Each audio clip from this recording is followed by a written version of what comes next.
Hey everyone, how are you? I hope you all are fine. So today we are going to start new chapter of BSc Organic Chemistry. So the name of chapter is Concept of Energy in Biosystem. क्या चीज? Concept of Energy in Biosystem.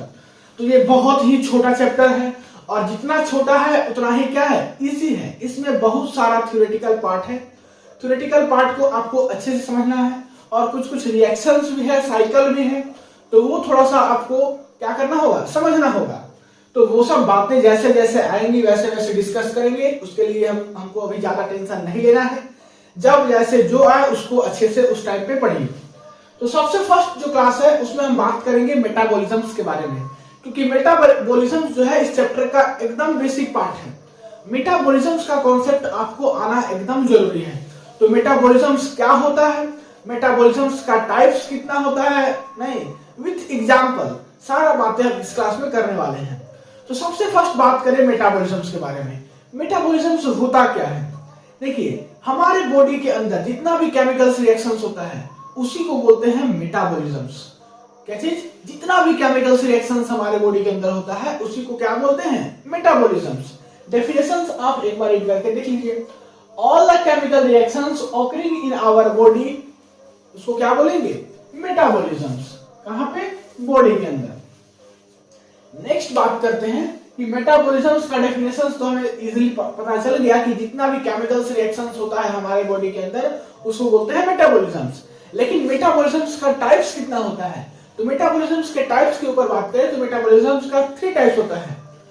First one is catabolisms, second one is anabolisms and third one is amphibolisms. क्या क्या? Catabolisms, anabolisms and amphibolisms. ये तीनों किसका types है? Metabolisms का। अब देखिए कैटाबॉलिज्म्स क्या होता है। कैटाबॉलिज्म्स जो है वो आपका एक प्रकार का क्या है, मेटाबॉलिज्म्स है, क्योंकि इसी का टाइप्स ही है। तो कैटाबॉलिज्म्स क्या है, मेटाबॉलिज्म्स है। इसमें होता क्या है कि लार्जर मॉलिक्यूल्स जो होते हैं वो क्या होते हैं, ब्रोकन डाउन होते हैं। किसमें? स्मॉलर मॉलिक्यूल्स में। फिर से सुनिए, कैटाबॉलिज्म्स भी एक मेटाबॉलिज्म्स है, मींस ये भी हमारे बॉडी में होने वाला एक केमिकल रिएक्शंस है। इसमें होता क्या है कि हमारे बॉडी में जो लार्जर मॉलिक्यूल्स होते हैं उनको ब्रेक करता है और किसमें कन्वर्ट करता है, स्मॉलर मॉलिक्यूल्स में। इसका सबसे बेहतर एग्जांपल है कि ग्लाइकोजन। ग्लाइकोजन जो है आपका वो लार्जर मॉलिक्यूल्स है, ये ब्रेक्स होता है किसमें, स्मॉलर मॉलिक्यूल्स दैट इज की ग्लूकोज में। तो ये बेस्ट एग्जांपल है किसका, कैटाबॉलिज्म्स का। अब हम लोग बात करते हैं एनाबॉलिज्म्स। एनाबॉलिज्म जस्ट इसका अपोजिट है। जैसे कैटाबॉलिज्म्स है वैसे ही क्या है, एनाबॉलिज्म्स है इसका अपोजिट। एनाबॉलिज्म्स कैसे डिफाइन करेंगे, बोलिए। आपकी एनाबॉलिज्म जो है वो भी एक क्या है, मेटाबॉलिज्म्स है। जैसे ये मेटाबॉलिज्म्स है वैसे ही एनाबॉलिज्म भी एक मेटाबॉलिज्म्स है। इसमें क्या होता था कि लार्जर मॉलिक्यूल्स ब्रेक होता था किसमें, स्मॉलर मॉलिक्यूल्स में। ब्रेक्स होकर के किसमें कन्वर्ट होता था, स्मॉलर मॉलिक्यूल्स में। यहाँ पे क्या होता है कि स्मॉलर मॉलिक्यूल्स जो है वो कंबाइन होता है और लार्जर मॉलिक्यूल्स में कन्वर्ट होता है। तो वही बात लिखा हुआ है कि metabolisms in which smaller molecules combines to form larger molecules. Means हमारे बॉडी में जितना भी स्मॉलर मॉलिक्यूल्स हैं वो सब क्या करते हैं, कंबाइन होते हैं और लार्जर मॉलिक्यूल्स में कन्वर्ट होते हैं। इसका सबसे बेहतर एग्जांपल इसी का अपोजिट कर दीजिए। जैसे ग्लाइकोजन जो है आपका लार्जर मॉलिक्यूल्स था, ब्रेक होता था, बनाता था ग्लूकोज। अब हम लोग क्या करेंगे कि ये स्मॉलर मॉलिक्यूल था ग्लूकोज, अब स्मॉलर मॉलिक्यूल ग्लूकोज लेंगे, एक नहीं होगा बहुत सारा होगा। अब ग्लूकोज मॉलिक्यूल्स लेंगे और इसको क्या करेंगे, आपस में कंबाइन करेंगे। कंबाइन करके हम क्या बनाएंगे, एक लार्जर मॉलिक्यूल्स बनाएंगे दैट इज की ग्लाइकोजन। और ग्लूकोज आपको मालूम है कि स्मॉलर मॉलिक्यूल्स है। सो स्मॉलर मॉलिक्यूल्स कंबाइन होकर क्या बना रहा है, लार्जर मॉलिक्यूल्स। तो इसको बोलेंगे एनाबॉलिज्म्स।